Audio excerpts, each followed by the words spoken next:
मैं जल्दी से उठकर जाने ही वाली थी कि फहीद ने मुझे रोक लिया और बोला, मैं ऐसे ही तो नहीं कहता था कि तुम अब जवान हो गई हो।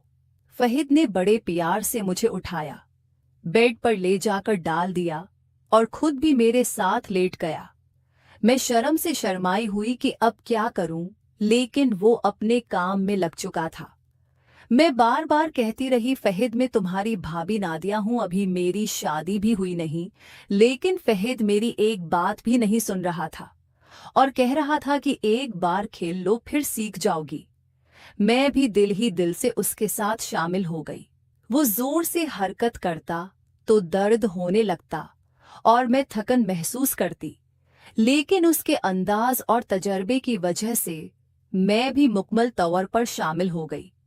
रात की तन्हाई में घर में सिर्फ साइदा अम्मी, अबू महमूद और हम थे और फहीद की ये हरकतें मुझे मजीद उलझा रही थीं। अगले दिन फहीद मेरे करीब आया और कहा कि तुमने मेरा सरदर्द खत्म कर दिया। मैं तुम्हारा शुक्रिया अदा करता हूँ।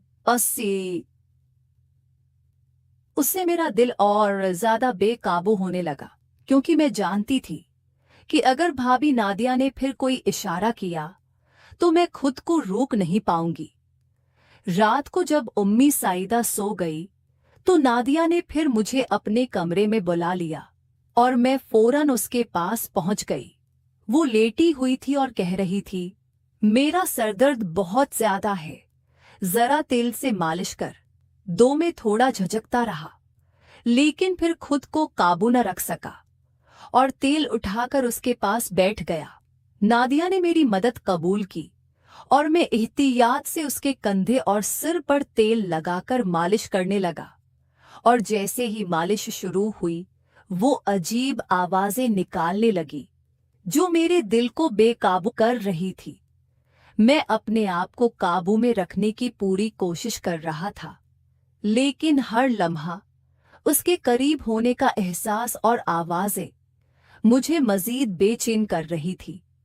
वो कुछ देर बाद सो गई और खामोशी से अपने कमरे की तरफ लौट गया, लेकिन दिल की धड़कनें अब भी तेज थीं और मैं सोच रहा था कि अगली रात क्या होगा। अगली रात जैसे ही अम्मी साइदा सो गई, नादिया ने फिर मुझे अपने कमरे में बुलाया। मैं फौरन उसके पास पहुंच गया और उसने मुस्कुराते हुए कहा, मेरा सिर फिर से दर्द कर रहा है, क्या तुम मेरी मदद कर सकते हो? मैं थोड़ा झिझका, लेकिन फिर खुद को काबू न रख सका और तेल उठाकर उसके करीब बैठ गया।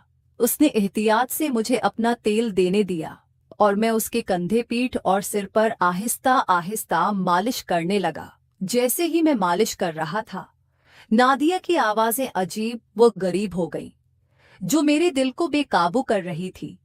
मैं खुद को काबू में रखने की पूरी कोशिश कर रहा था, लेकिन हर लम्हा उसके करीब होने का एहसास और आवाजें मुझे मजीद बेचैन कर रही थी। मालिश के दौरान नादिया ने मुझे कुछ लम्हों के लिए अपनी आंखों से देखा और मुस्कुराकर कहा, तुम वाकई अच्छा काम कर रहे हो। फहीद, मैंने सिर झुकाकर मालिश जारी रखी। दिल की धड़कनें तेज थी और हाथ थोड़े कांप रहे थे, लेकिन मैं मेहतात रहा। थोड़ी देर बाद नादिया की आवाजें कम हो गईं और वो आहिस्ता आहिस्ता सो गई और मैं खामोशी से कमरे से बाहर निकल आया। अगले दिन नादिया ने मुझे शुक्रिया कहा और कहा, तुमने वाकई मेरा सरदर्द खत्म कर दिया। मैं तुम्हारी बहुत शुक्रगुजार हूँ। मैं शर्म से शर्माई हुई और दिल में सोचने लगा कि अगर नादिया ने फिर कोई फरमाइश की तो मैं खुद को काबू में नहीं रख पाऊंगा। दिन भर में अपनी पढ़ाई और काम के साथ मसरूफ रहा, लेकिन रात को दिल की धड़कनें और यादें मुझे सुकून न देने दे। जैसे ही रात हुई और उम्मी सो गई, नादिया ने फिर मुझे अपने कमरे में बुलाया और मैं फौरन पहुंच गया। वो लेटी हुई थी और मैं एहतियात से उसके करीब बैठ गया। तेल की बोतल हाथ में थी और दिल में खौफ और ख्वाहिश का मिला जला एहसास था। नादिया ने आहिस्ता कहा, फहीद, तुम हमेशा मेरे साथ रहते हो, यही मुझे सुकून देता है। मैंने सिर झुकाकर मालिश शुरू की और उसकी आवाज़ें और हरकत मुझे मुकम्मल तौर पर बेकाबू कर रही थी। मैं सोच रहा था कि ये लम्हात शायद सिर्फ हमारी तन्हाई और जज्बात की शिद्दत की वजह से हैं, लेकिन दिल की धड़कनें और एहसासात मुझे मज़ीद करीब ले जा रहे थे। रात के सन्नाटे में मैं और नादिया खामोशी से ये लम्हे गुजार रहे थे, और मैं जानता था कि ये तजुर्बा हमें और करीब कर रहा है, और हर दिन के साथ ये ताल्लुक़ और मजबूत होता जा रहा है।